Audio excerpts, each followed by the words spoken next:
നമസ്കാരം. വല്ലാതെ കുത്തിയാൽ ചേരയും കടിക്കും. ഇന്ന് അത്തരത്തിലൊരു സംഭവം കാണാനിടയായി. ഞാൻ മാത്രമല്ല, നിങ്ങളൊക്കെ കണ്ടിട്ടുണ്ടാകും. ഞാൻ വിഷയത്തിലേക്ക് വരാം. നമ്മുടെ ടി.ബി. മിനി ദിലീപ് കേസിലെ അതിജീവിതയുടെ വക്കീലാണ്. ആളൂര് വക്കീലാവാനായിരുന്നു ഈ കഴിഞ്ഞ ദിവസങ്ങളിലൊക്കെ അവർ ശ്രമിച്ചത്. എന്തായാലും പരാജയപ്പെട്ടു. പണി പാലും വെള്ളത്തിൽ കിട്ടി. നമ്മുടെ മാധ്യമങ്ങളാണ് ഇത്തരത്തിലുള്ള ആളുകളെ വെറുതെ പൊക്കിക്കൊണ്ടുവന്ന് ആളാക്കിയത്. ആവശ്യമില്ലാത്ത പരിഗണനയും പ്രാധാന്യവും ഒക്കെ ഇത്തരത്തിലുള്ള ആളുകൾക്ക് കൊടുത്തത്. മാധ്യമങ്ങളോട് എനിക്ക് പറയാനുള്ളത്, ഇനിയെങ്കിലും ഇത്തരത്തിലുള്ള ആളുകളെ പൊതു ശല്യമായി കാണാൻ ശ്രമിക്കണം. അങ്ങനെ കണക്കാക്കി ഇവരെ ഒന്ന് മാറ്റി നിർത്തണമെന്നാണ് എനിക്ക് അഭ്യർത്ഥിക്കാനുള്ളത്. അതായത് ദിലീപ് കേസിലെ കോടതി വിധിയുമായി ബന്ധപ്പെട്ട് ഇവർ പൊതുസ്ഥലങ്ങളിലൊക്കെ കോടതിക്കെതിരെ വലിയ വിമർശനങ്ങളാണ് ഇവരുടെ ഭാഗത്തു നിന്നുണ്ടായത്.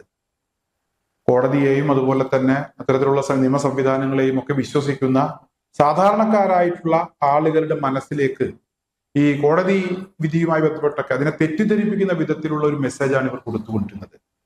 കോടതി നടപടികളുമായി മുന്നോട്ട് പോകുന്ന ഒരു അഭിഭാഷകയാണ്, കോടതിയിൽ കേസ് നടത്തുന്ന ഒരു അഭിഭാഷകയാണ്. ഒരിക്കലും ഇവർക്ക് യോജിച്ച പണിയല്ല ഇവർ നടത്തിയത്. കോടതി വിധിയിൽ ഇവർക്ക് എന്തെങ്കിലും അതൃപ്തി ഉണ്ടെങ്കിൽ ആ വിധിയുമായി ബന്ധപ്പെട്ട് മേൽക്കോടതികളെ സമീപിക്കാം. അത്തരത്തിലുള്ള ഉപദേശമാണ് ഇവർ നൽകേണ്ടത്. എന്നാൽ പൊതുവെ ഒരു അഭിഭാഷകരും ചെയ്യാറില്ലാത്ത വിധം ഇവർ വേറിട്ട വഴികളിലൂടെയാണ് സഞ്ചരിച്ചത്. യഥാർത്ഥത്തിൽ ആളൂര് വക്കീലും അങ്ങനെ തന്നെയായിരുന്നു. കോടതിയിലും എന്തെങ്കിലുമൊക്കെ കാര്യമില്ലാത്തതും കാര്യമുള്ളതുമായ കേസുകളിലൊക്കെ വെറുതെ കയറി വന്ന് അളവാൻ ശ്രമിക്കും. അവസാനം ഇദ്ദേഹം ആദ്യം കുറച്ചൊക്കെ പബ്ലിസിറ്റി, അത്തരത്തിലുള്ള മാധ്യമ ഇടപെടലിലൂടെ വലിയ ഒരു പബ്ലിസിറ്റി ഒക്കെ ഉണ്ടാക്കിയെങ്കിലും പിന്നീട് അദ്ദേഹം ദയനീയമായി പരാജയപ്പെട്ടു. ഏറ്റെടുത്ത പല കേസുകളും കൃത്യമായി നടത്താൻ കഴിയാത്ത ഒരവസ്ഥയിലേക്ക് അദ്ദേഹം പോയി. അപ്പോൾ അദ്ദേഹം മരണപ്പെടുകയും ചെയ്തു. ഇവിടെ ഈ ആളൂര് വക്കീലിന് ശേഷം രണ്ടാം ആളൂരായി പ്രത്യക്ഷപ്പെട്ട് അത്തരത്തിൽ ഈ മാധ്യമങ്ങളിലൂടെയൊക്കെ പ്രത്യക്ഷപ്പെട്ട ആളാവാനാണ് അഡ്വക്കേറ്റ് മിനി ശ്രമിച്ചതെന്ന് പറയേണ്ടി വരും. എന്തായാലും ഇന്ന് കോടതിയുടെ ഭാഗത്തു നിന്ന് കണക്കിന് കിട്ടിയിരിക്കുകയാണ്. എന്താണ് ഇവർ കോടതിയിൽ നടത്തിയ ഇടപെടൽ? ഈ കേസുമായി ബന്ധപ്പെട്ടവർക്ക് എന്തൊക്കെ അറിയാം? കോടതി വിധി ഇവർ യഥാർത്ഥത്തിൽ വായിച്ചിട്ടുണ്ടോ എന്ന് പോലും സംശയമാണ്. കോടതിയുടെ ഭാഗത്തു നിന്ന് അത്തരത്തിലുള്ള ചില പരാമർശങ്ങൾ ഇന്നുണ്ടായിരിക്കുകയാണ്. സാധാരണ രീതിയിൽ കോടതികൾ അങ്ങനെയുള്ള പരാമർശങ്ങളൊന്നും നടത്താറില്ല. എന്നാൽ കോടതിയും സഹി കിട്ടു. കോടതിക്കും മറ്റു വഴികളില്ല, പറയേണ്ടി വന്നു എന്നുള്ളതാണ്.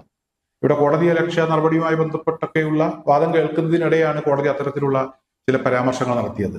ഈ അഡ്വക്കേറ്റ് ടി.ബി. മിനി എന്ന് പറയുന്ന വക്കീല് സാധാരണ രീതിയിൽ കോടതിയിൽ എത്താറില്ല. ഈ അതിജീവിത കേസുമായി ബന്ധപ്പെട്ടുള്ള വാദം നടക്കുന്ന സമയത്ത് ഇവർ കോടതിയിൽ വരാറില്ല. 10 ദിവസം മാത്രമാണ് ആകെ കോടതിയിൽ എത്തിയത്. പലപ്പോഴും കോടതിയിൽ എത്തിയാൽ ഇവർ ഇരുന്ന് ഉറങ്ങുന്നത് കാണാം, അല്ലാതെ കോടതി നടപടികളിലൊന്നും ശ്രദ്ധിക്കാറില്ല എന്നാണ് ഇന്ന് കോടതി പറഞ്ഞത്. കോടതി എന്തായാലും നുണ പറയാനുള്ള സാധ്യതയില്ല.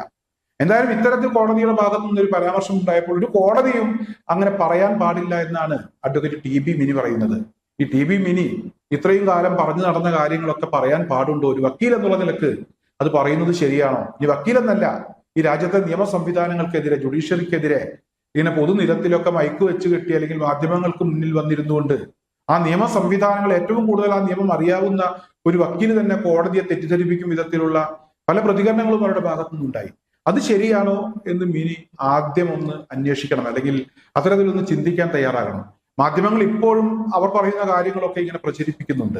എന്തായാലും ഇത്തരത്തിലുള്ള ആളുകളെ പൊതുശല്യമായി കണക്കാക്കി മാറ്റി നിർത്തണം എന്ന് മാത്രമാണ് എനിക്ക് ഈ ഒരു അവസരത്തിൽ അഭ്യർത്ഥിക്കാനുള്ളത്.